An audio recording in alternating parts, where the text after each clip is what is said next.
Good evening, everybody, and welcome back to our first run through the House of Light expansion for Book of Hours, 186th episode. I'm System Chalk. All of that's out of order, but we are just finishing off the Salon. We've got a couple of lessons that we want to use. I should have enough time to get 2 in, but potentially at the expense of some elements of the soul in the morning. And then when I can, I'll open up the delivery from TRN, but obviously that would be for Salon, so that's not as important right now. Following that, we will be putting our efforts towards opening up the Pulsing Darkness, and this might be... So I could use Skinshuck Mead. Actually, you know what? Now would not be a bad time for me to try to open the Pulsing Darkness because it's summer, and I can take advantage of one of the traveling barbers. So maybe we will bump that up on... in terms of priorities. But for now, I'm going to focus on finishing out the day with as many boosts to our skills as we can get. There's our Cater and Hero delivery. Night has fallen, dawn will come soon. So that tells me we're definitely losing some elements of the soul for tomorrow. Or one element of the soul for tomorrow. Let's not get too dramatic here.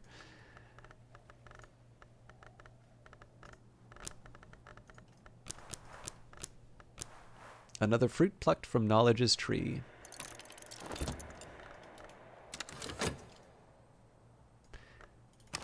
And in fact, one of the things that I can do here...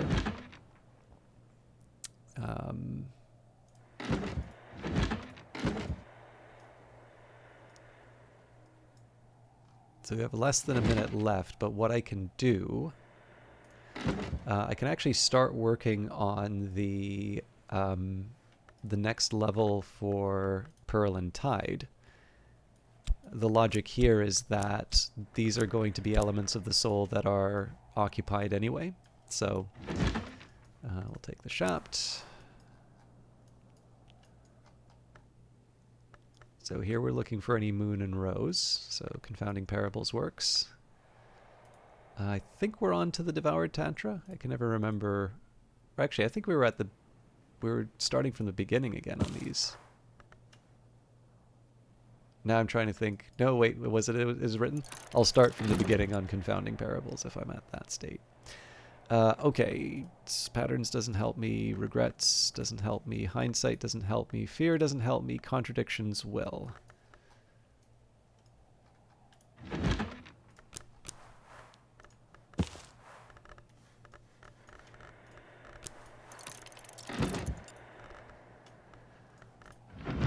Okay, for this we can go, need salt, so... to a Pale Lady.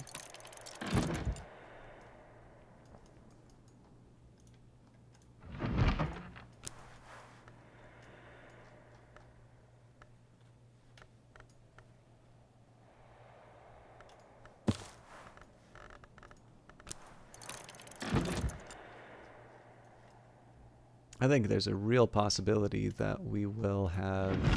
Yeah, we have more elements of the soul and books than I have desks at this point. At least for this purpose.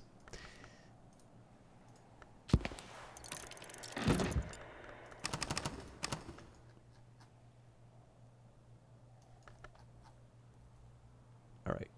Yes, that is it for desks, and we still have the whist left over for the Ragged Crossroads.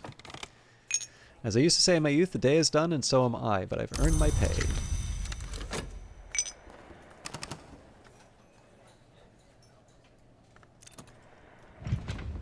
Let's hope it is equally possible to forget this again.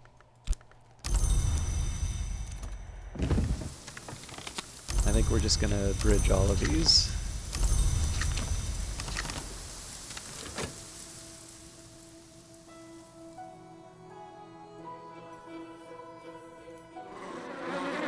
This feels like it's taking longer than it should, but... The skill is now level 4. Its power aspects have also increased. Now we don't have... Oh yeah, we're definitely not getting the element of the soul back.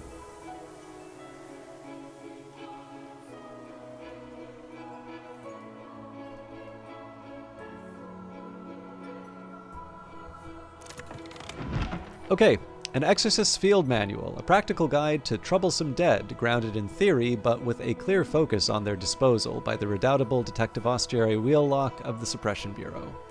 The dead usually avoid light as the most immediate manifestation of eternity, which has no place for death. However, those dead uplifted by gold, that is to say touched by an actinic theoplasma, happily bought about in daylight and are perhaps strongest at noon. If you are dead but uplifted by green, that's the Ring-Use blessing. The crown growth offers a similar but nastier benefit. This is how burgeoning risen come about. But there are different degrees of sentience and freedom depending on which growths are involved. The consciousness of one uplifted by green is always greatly altered, though they never really seem like the same person. They have dregs of their original souls, but these are often replaced by something else. The upshot, invariably, is that they need to be set firmly on fire. Ettery After, an anonymous erotic novel, occasionally claims to have been written by Ava de Wolf, although at least 2 duels were fought in her honor to avenge this slander. The novel graphically details Madame Ettery's various imprisonments, ravishments, and escapes in the debauched Commonwealth of Tinctures and its neighbor, the Pious Atrament. It becomes apparent that many of Ettery's lovers and pursuers, Catwink, Houndskull, Niliki, are transparent allegories for inks, and that Ettery is an embodiment of knowledge pinned to paper, to her mingled delight and dismay. The author only half commits to the metaphor, though, and is clearly at least as interested in titillation as revelation. 1,000 Threads, the fate supplications of the matriarch of the well, recorded in darkness by her weavers and her daughters. The well is long choked with rubble and ashes, the matriarch long gone. She predicted her own end even as these supplications were recorded, but their power remains. Speak these supplications before an altar whose roots have drawn from a sacred spring, and perhaps another root will rise towards daylight. So, let's focus on the Ragged Crossroads first. One too many.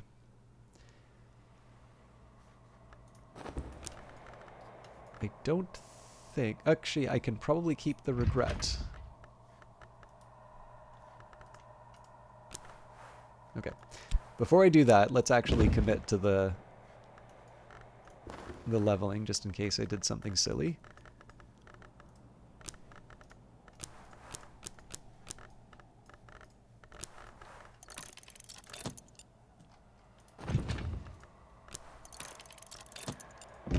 All right, preliminary meter, desires and dissolution. So I see these as informing.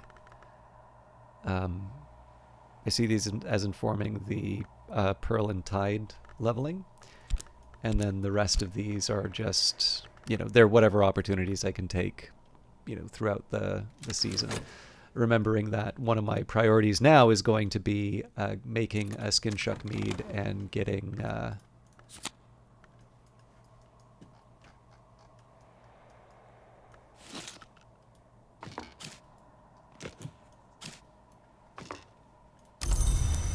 Sorry, making a Skin Shuck Mead and getting the Barber to open up the Pulsing Darkness.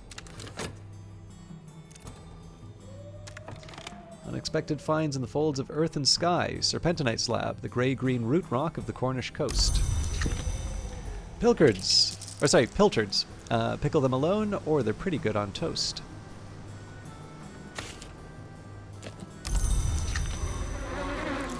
Right, we wound up with beeswax.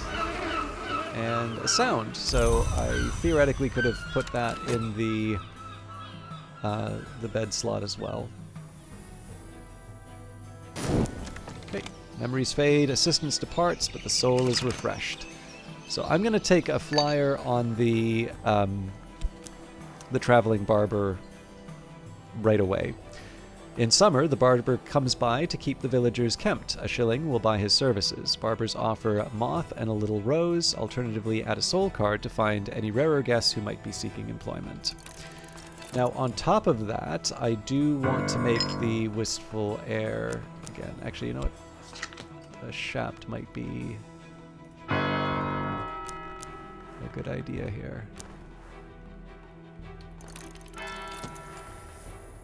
I guess I'll have to see where I'm at with the memories. I know we'll have those pretty soon.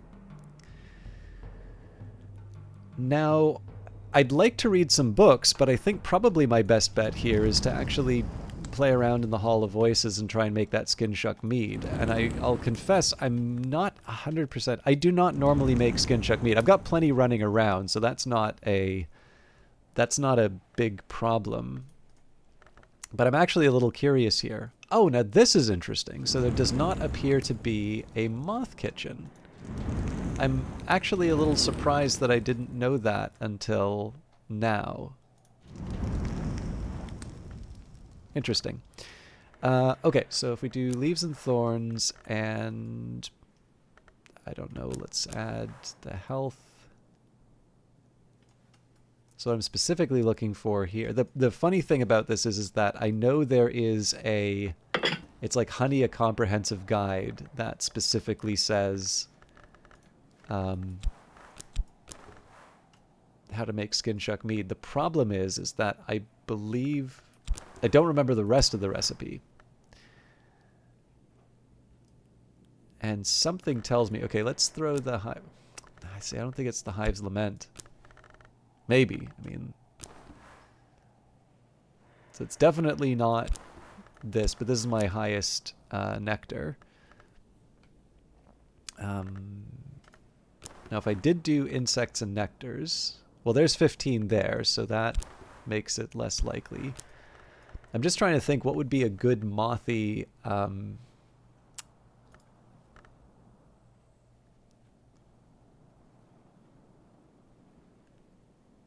see, spices and savors strikes me as the sort of thing that might work well with it. I'm actually feeling slightly impatient, so I might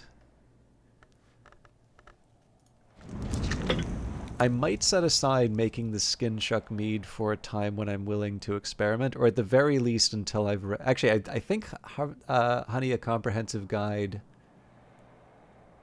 gives me, I think it gives me the honey instruction, but it doesn't necessarily give me the next step. I do have a couple of guesses here, but I actually want to prioritize some of the other stuff. So what else can I do? So one thing I can do is get the Newman. That will help me with some more moths. So for that, we're going to grab, I think probably Sun Disfigured would be, wait a minute. Is it Sun Disfigured? Or is it Serpent Root?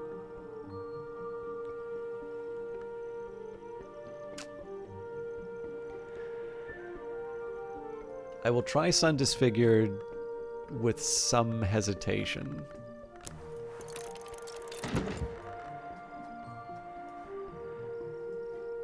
Okay. Now, and actually we'll wait for the rest book-wise. I kind of wanted everything to be in sync, but... Okay, The Locksmith's Dream, Portions and Proportions, the second volume of Teresa Galmier's examination of parallels in the mystic dreams of artisans. The frontispiece has been slashed with a razor. In this volume, Galmier records fewer dreams and explicates more on her own elaborate theories. We see this again and again. What is below can't escape what is above. The finest artisans all dream of the white door in the end. I'm no artisan, only a scholar. I think there's a secret that all these artisans know, but I think that secret is only half the story.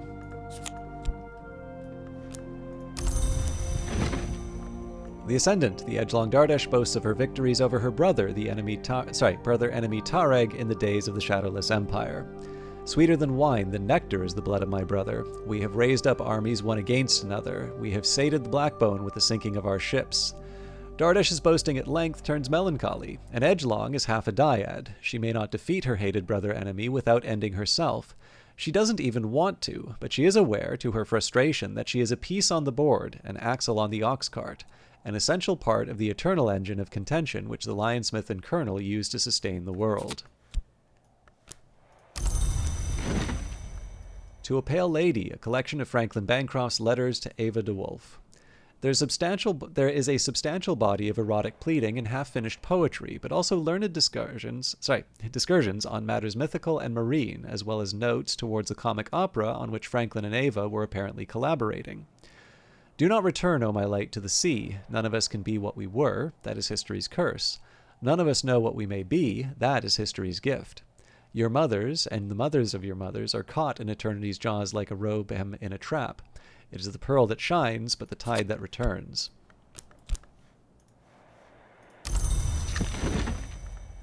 In the mountains as upon the plain, there may not be a path where none has passed. Naingala of Lagash describes the secrets to be found in mountains. Naingala tells of a number of lively stories about riddling ogres and wars between mountain tribes, but turns somber in the tale of the empty-handed hunter, a lover of the Grail who sought to match her appetites and join her as an hour, but in the end rent and devoured himself, giving his name to the mountains he had once roamed. Naingala claims that the Hours who sometimes manifest as birds, the laughing thrush, the ivory dove, the beach crow, and the witch and sister, meet at a secret location on a mountaintop to exchange gossip unheard by their peers. Now and then a mortal overhears them. The mortal is always obliterated, and the meeting place always changed. The Concursum Diaries, the diaries of the explorer and murderer Lars Westergren. He's unhelpfully translated them into Frisian for privacy. There are map legends, there are maps of legends, and there are legends of maps. Aspects of the Mansis subsist in all of these, in much the same way that you find water in a swamp and in a cup and in the sky. Westergren describes a series of expeditions into the Mansis. He focuses on the details of the experience, the colors, the vistas, the textures, rather than the practicalities. He does warn that the Mansis changes each year, although he assures the reader that the doors have been the same. Doors may close, but they never disappear, at least not while there have been mortals in the Mansis. We're like mice.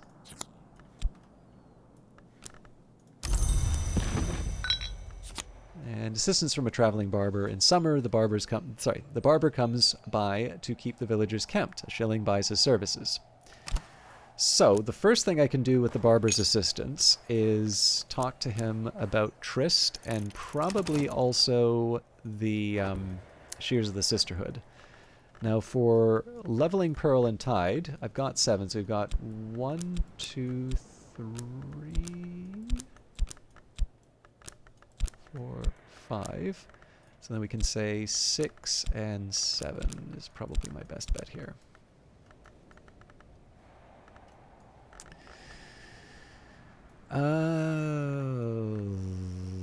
Yeah, and I think I'm going to do the same routine here.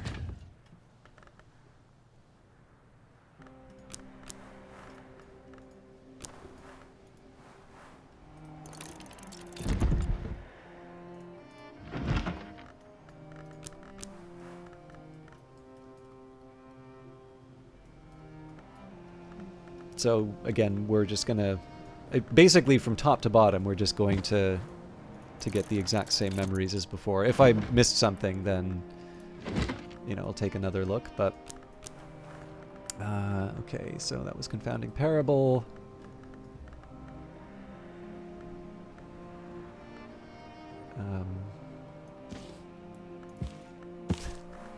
Honey! Comprehensive Guide.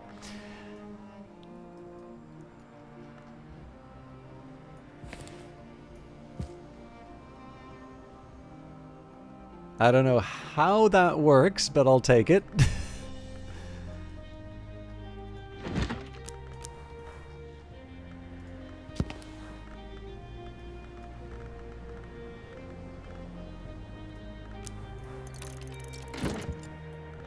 I'll just wait for a patch for that to to not work anymore.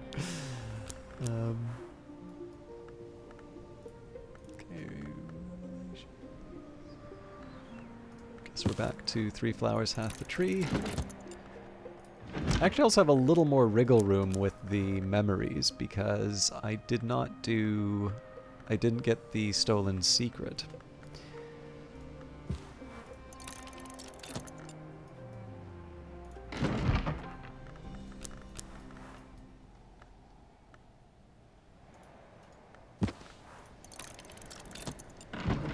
I believe that's it. So just to save myself the oh, right. To save myself the trouble, I will also tuck away. Oh, hang on. 9 seconds. I'll tuck away Aladim's card.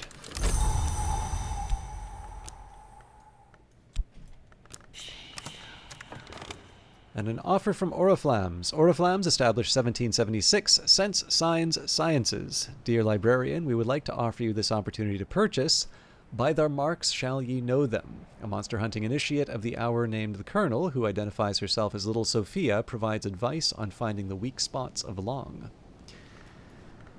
So iron's not quite enough, but we can put in the silver. Oriflammes, thanks you for your custom.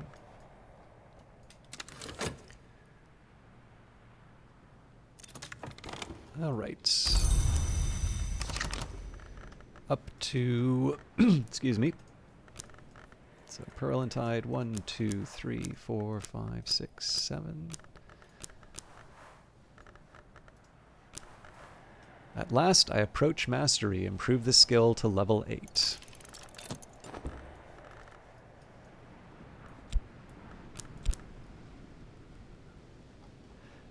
Now I'm ready to add Adim. For what you might call an occult correspondence. I've carried a memory like a flambeau safe through the mazes of night. Okay.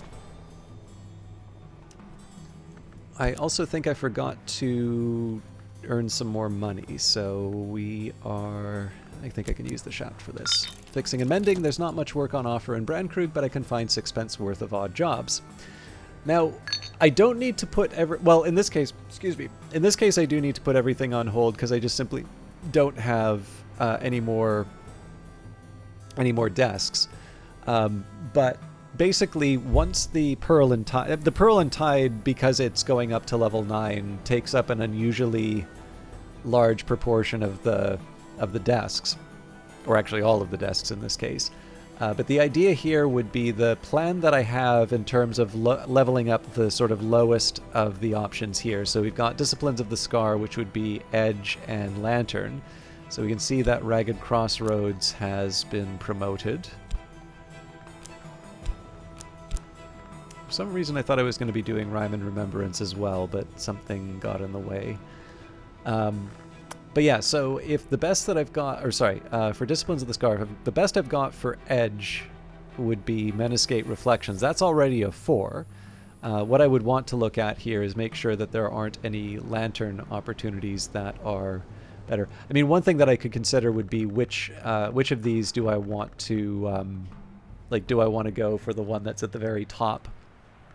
Or do I want to go... I mean, this does make it slightly more convenient for realigning, but anyways. But yeah, so it seems that it's Watchman's Paradoxes or Meniscate Reflections. For glassblowing and vessel crafting, looks like it's Door and Wall or Watchman's Paradoxes again. So looks like level 4 is sort of the new level 2. And then for scale, we have the option of Inks of Power, which I'm a little reluctant to make a move on for the simple reason that I know we are going to be getting a lot of stuff for Inks of Power in a little bit. And then our next option would be Coil and Chasm. So I think, our next option would be Nectar, which would be something like Spices and Savors. So I think in this case I'm going to put something towards Wolf Stories for the simple reason that I know Inks of Power is going to be getting quite a bit of attention in the very near future. But I don't normally like making exceptions like that. In this case, it's just I know there's a bit of a difference between the scale and the rows, so I'm trying to be... I don't necessarily want to have like a full... so this is the thing. If you go... Actually, this might be interesting for some people. For those of you that are interested in the upcoming game that Weather Factory are making, they do blogs on their... or blog posts on their main site for weatherfactory.biz, and this one is expanding on their codex.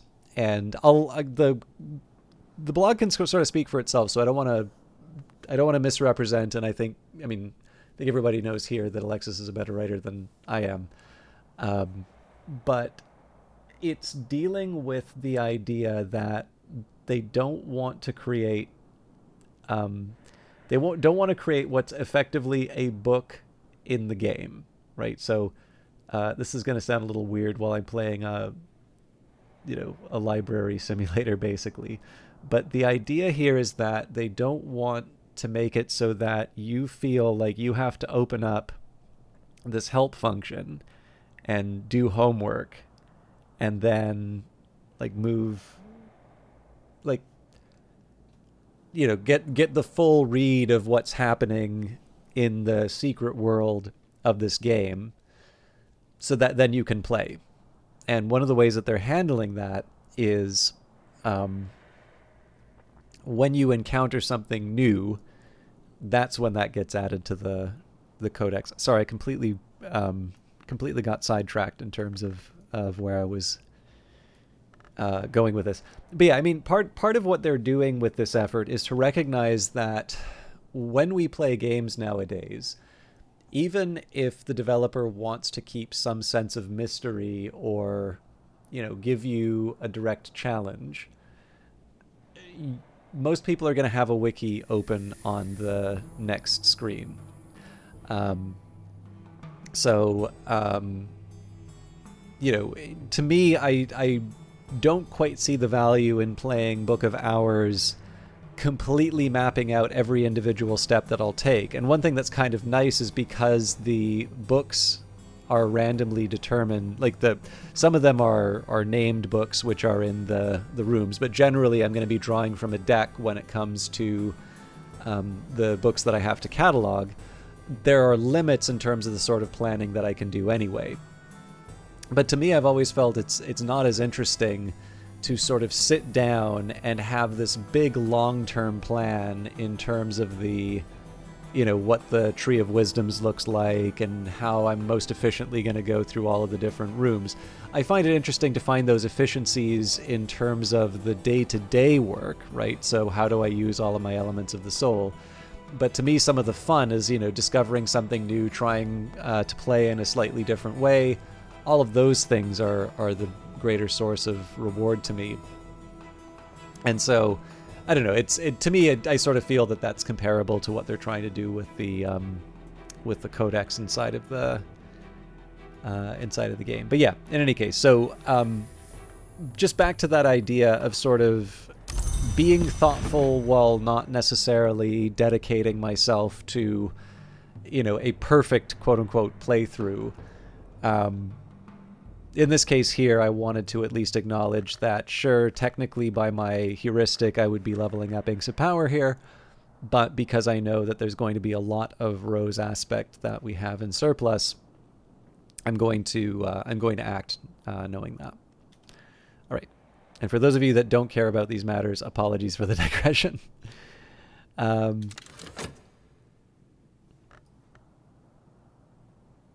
But yeah, I think at this point I'm somewhat forced anyway, but I'll keep the focus on Pearl and Tide, and then we can see what the next steps are after that.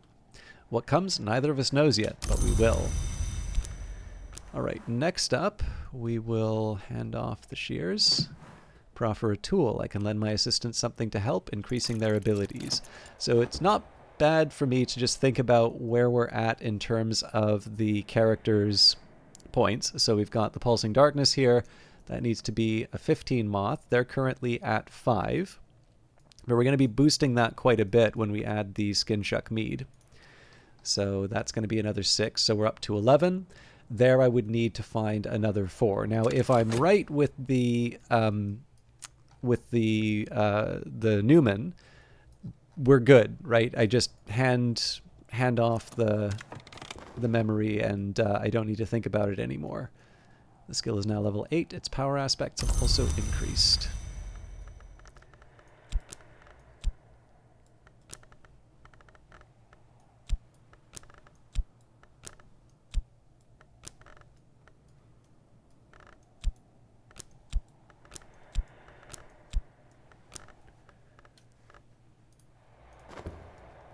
I'm just trying to think if this is the sort of thing I want to... I don't think I want to open up the packages quite yet.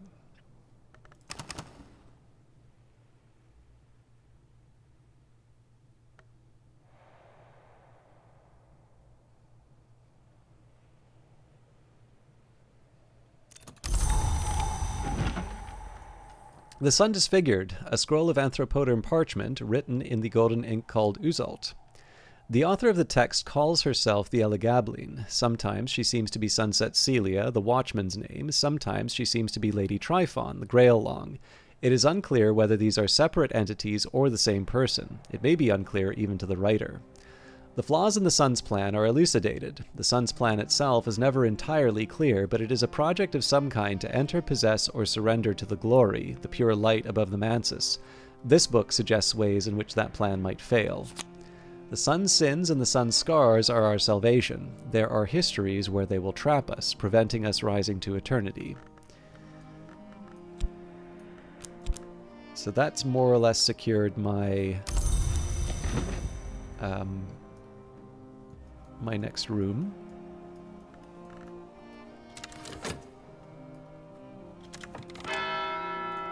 Let it rise in head and heart.